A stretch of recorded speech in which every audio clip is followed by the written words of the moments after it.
Ok, d'accord, pas de souci. Je vais refaire la vidéo.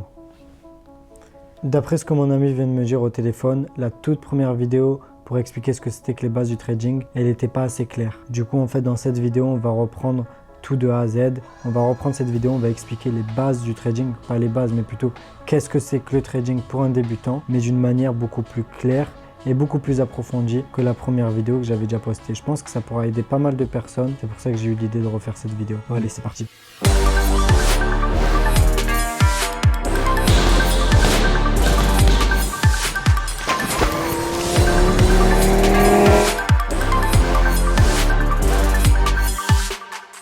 La première chose qu'on va noter, c'est que trading, du mot anglais, ça signifie en fait commerce en français.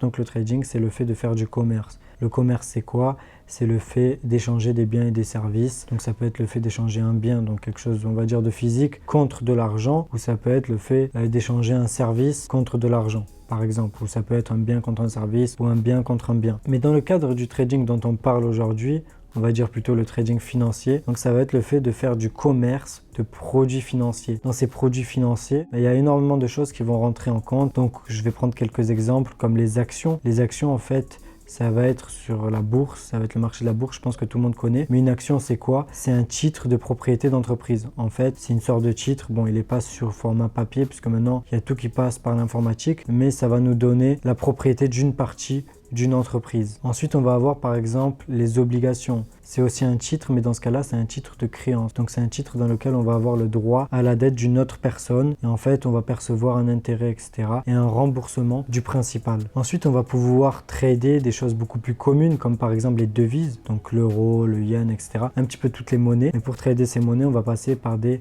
produits, on va dire, dérivés. Et donc, ça va être par exemple des CFD ou des futurs. On va pouvoir trader ça de différentes manières possibles. Après, bien sûr, on peut aussi trader les devises sur le marché cash, donc sur le marché des devises directement, en faisant juste des transactions. Et il va y avoir, par exemple, le marché des matières premières qu'on va pouvoir trader. On va pas trader directement les matières premières, donc on va pas faire le commerce direct des matières premières parce que ça nécessiterait qu'on doive stocker énormément de matières premières, qu'on aille sur la place d'échange pour les acheter, qu'on ait les moyens de les transporter. Donc ça serait assez compliqué, mais on va passer par des produits qui vont être basés sur les matières premières, comme par exemple les futurs ou les CFD. Il y a énormément de produits qui nous permettent de faire ça. Donc la finance, c'est vraiment quelque chose qui englobe une infinité de possibilités. Mais là, j'essaie vraiment de vous expliquer les bases pour que vous puissiez comprendre comment est-ce que ça marche. Donc en gros, ce qu'on peut faire pour faire du trading, donc du commerce, c'est qu'on va pouvoir par exemple spéculer, donc acheter et vendre du pétrole. Donc on va pouvoir spéculer à la hausse, parier à la hausse entre guillemets, ou parier à la baisse.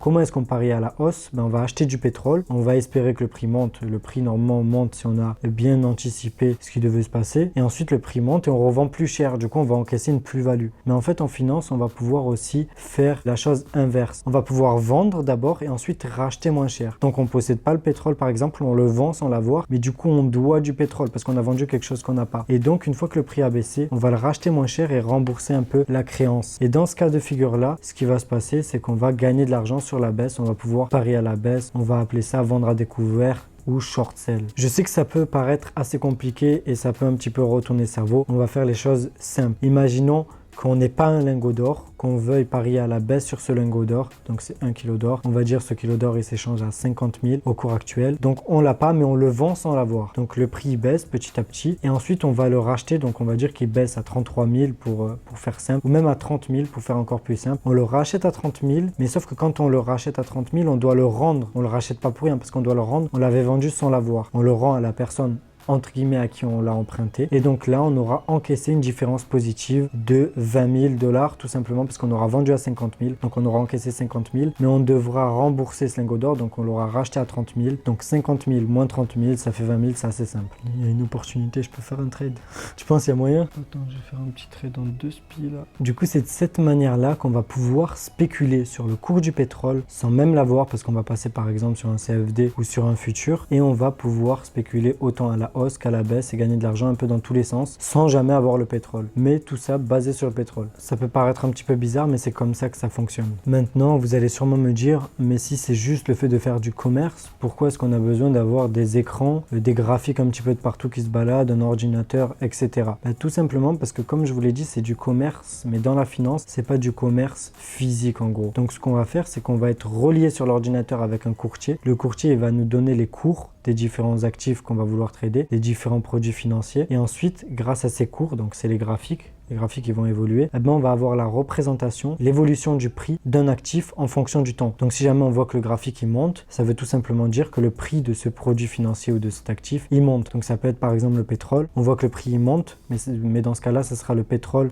sur futur par exemple. On voit que le prix monte, donc ça veut nous dire que le prix il est en train de s'apprécier et que par exemple on peut l'acheter en ce moment même à ce prix-là. On aura toujours le prix auquel on peut l'acheter en ce moment même et le prix auquel on peut le vendre à ce moment même là aussi. Ah oui, ce qui va aussi paraître un petit peu bizarre, c'est pourquoi est-ce que les prix ils évoluent en permanence, ils font que de s'actualiser, ils montent ou ils descendent. Ben, ça va juste être un système d'enchères qui va représenter le résultat de l'offre et de la demande. Donc si jamais il y a beaucoup de gens qui veulent acheter au prix du marché en ce moment même et qu'il y a peu de gens qui veulent vendre, ce qui va se passer, c'est que les prix vont s'apprécier. C'est une sorte de système d'enchères. Petit à petit, les prix vont monter parce qu'il n'y a pas assez de gens pour vendre aux personnes qui veulent acheter. Et vice-versa. Donc si jamais on a plus de gens qui veulent vendre que de personnes qui veulent acheter, les prix petit à petit vont se déprécier et surtout par rapport au volume. Donc si jamais il y a plutôt plus de quantités qui sont vendues que de quantités qui sont achetées, petit à petit les prix vont se déprécier. C'est un système d'enchères assez simple qui va en fait regrouper tous les acheteurs, tous les vendeurs et faire le résultat entre chacun leur pression et donc donner le prix. Ensuite, comment est-ce qu'on fait du commerce directement depuis son ordinateur? Parce que ça paraît assez bizarre, assez étrange. Ah ben, tout simplement parce qu'avec notre ordinateur et grâce à Internet, bien sûr, on va être relié à un courtier. Avant, les courtiers, il fallait les appeler au téléphone pour passer des transactions, des ordres sur le marché. Là, maintenant, on va pouvoir le faire online, en direct, juste en faisant un clic sur la souris, on pourra acheter, vendre, etc. Et ça va vraiment simplifier le processus. Le courtier, c'est une sorte d'intermédiaire qui va prendre sa commission sur toutes les transactions qu'on va faire. Normalement, les commissions, elles vont être toutes petites. Bon, bien évidemment, en fonction des courtiers, ça va varier. Et pourquoi est-ce que le courtier prend ces petites commissions? Ben, c'est pour se rémunérer et pour continuer à fonctionner de cette manière. Sinon, ce serait trop compliqué pour tout le monde de pouvoir faire des transactions sur les différents marchés. Il y a un terme aussi qui peut paraître assez compliqué, plutôt même deux termes qui peuvent paraître assez compliqués en trading, c'est ouvrir une position et fermer une position. Qu'est-ce que ça veut dire? Ouvrir une position, c'est quand on va rentrer sur le marché. Donc, ça peut être acheteur ou vendeur. Donc une position longue ou une position short. Après, il y a différentes autres possibilités. On ne va pas rentrer dans les détails. Et après, fermer une position, ça veut dire quoi? Ça veut juste dire sortir du marché. Donc quand on était acheteur, donc entre guillemets, qu'on était long comparé à la hausse, qu'on avait acheté, c'est quand on va vendre, on va sortir du marché et on sera plus sur ce produit financier. Après, fermer une position aussi dans le cas où on est short, ça veut dire qu'on parie entre guillemets à la baisse, on avait vendu sans avoir le produit, et bien là, ça va être le fait de racheter sa position. Donc on a vendu au début et on rachète par la suite pour sortir du marché, encaisser sa plus-value ou alors sa perte. Bien évidemment, ce qu'il faut retenir par rapport au trading, c'est que c'est très risqué. Là, je vous simplifie les choses, on a l'impression que c'est ultra facile de gagner énormément d'argent, sauf que pas du tout. La majorité des gens, ils perdent de l'argent sur les marchés financiers, des gens particuliers, je veux dire, tout simplement parce qu'ils savent pas acheter au bon moment, vendre au bon moment et surtout, ils savent pas bien gérer leurs risques et gérer leurs émotions, leur psychologie. Et j'ai déjà fait une vidéo par rapport à la psychologie, j'ai aussi fait une vidéo par rapport à la gestion des risques, mais on va approfondir ça dans les prochaines vidéos. Donc n'oubliez surtout pas de vous abonner juste en bas et d'activer la cloche de notification pour ne pas les rater quand je vais les sortir. Pour en revenir à ce que je disais, quand on achète,